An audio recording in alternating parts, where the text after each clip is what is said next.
Today I'm going to show you how to change one of these cantilevered toilet roll holders with one that anchors on both ends. You don't need to be an expert at home improvements or a professional handyman to do stuff like this, and I'll show you the steps right now. I am not a fan of this style of toilet roll holder for a couple reasons. This is the biggest one. When I reach behind me to get the toilet paper, I just knock it right off there and it goes in the garbage. When it's cantilevered, meaning it's fixed at one end and then it just sticks out, it doesn't take a lot of force to rotate it. So over time, it either works its way loose or doesn't work anymore. Usually with fixtures like this, there's always a set screw on the bottom, like this one. They usually have an Allen wrench hex head, an inserted one that you'll put that in and unscrew. When it gets loose enough, you can pop it off like that. The next step is to take the screws out that hold this mounting bracket on. We're going to unbox this new one. So this fixture is cantilevered on one side, but it anchors in this one on the other side, so it's supported in two places. We've got a mounting template. We also have mounting hardware for drywall and for wood. We're going into wood, so I don't need these wall anchors. They provide the Allen wrench that works for these set screws here.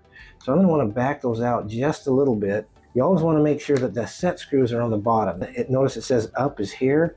That will fit in there, and then this one will go here. So when that set screw goes up, it goes behind the bracket and holds it firmly in place. The one I'm showing you is the second one I've installed. This is the first one. I ran into an issue with this one. I thought I would just reuse the holes because I don't want to drill more holes than I need to. But when I did that, I discovered that when it was up here, this reload method meant that it came up here and the toilet roll wouldn't fit on there because it was hitting the edge of the vanity itself. So I had to lower it. Now I ended up lowering it more than I needed to. Now I've got this experience and I've got something I can measure, and I measured it. I've got about 2.5 inches of height that I could have come up and still been okay to get a new roll of toilet paper on. We'll use that when we figure out the distance down in the other bathroom. And by the way, those are the kinds of things that you figure out as you go through your own home improvements. If you're a new homeowner, if you're a young man entering adulthood, or someone that hasn't done this before, you don't have to know everything at once. You learn these a job at a time. So after you've changed a fixture like this one, you'll know how to do it next time. And you'll learn some things that will help you with a job that's similar to this, like changing a towel holder. Using my tape measure, check the distance from the mounting hole to the top of the fixture. It looks like it's about 3/4 of an inch. From the bathroom that I've already done, it measures down 6 3/4 from here. I've got about 2.5 inches of extra space. So if it measures 6 3/4 to the top of that, and I can come up 2.5 inches, about 4.5 inches is probably good to the top, but remember I've got about 3/4 of an inch down.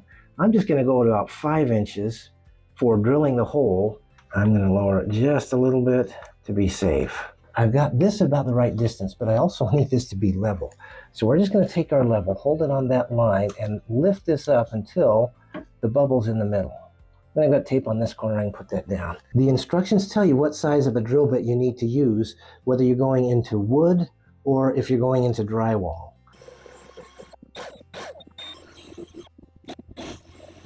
Take the template off. We'll swap out the drill for the screwdriver. This has an up orientation. That's because there's a little divot for the set screw to seat behind. I'm going slowly, and I don't want to seat it all the way until I get the other one started. Good and firm. Once we have the brackets mounted, we go ahead and put these fixtures on. Let me just check the fit before I tighten this and make sure that it's in a good position, that it seats well, and make sure that I've got no problems getting a full roll of toilet paper on. I think we're in good shape. Now we'll just tighten these set screws. I don't want to over torque it, but I want it to be on there good and firm. And now that is. Now we do the same thing for the one over here. Now it's good and firm. We're not quite done. We've got 2 holes here that we want to fill. I went and got some wood filler. I'm going to squirt some of this wood filler into these holes. This will need to dry about 6 hours, so we'll finish this tomorrow. When you have a paint pen, it should have a tip that looks like this. So it's kind of fibrous, and when you push down on it, it will fill with the paint, or in this case, the stain. And you kind of just push down on it, see it's starting to leave a mark. I want to really saturate that tip, but as I put it on here, these won't stand out as much. And then the holes are a little less obvious. But remember, you're never done until you've cleaned up. Download the free graphic showing the different skills that will help you succeed in adulthood. Go to maptomanhood.org to learn more. And there you have it. Now you know how to change a toilet roll holder if that's something nobody showed you how to do. Remember, if you don't know how to do these things, it doesn't mean you're behind. It just means nobody ever showed you. And as you learn skills like this, you're going to pick up things one job at a time. This channel is geared for young men growing up without a dad. If that's you, then I hope you'll subscribe for more tips, tricks, and positive encouragement. And remember, you do have a dad that cares about you. And I'll see you on the next video.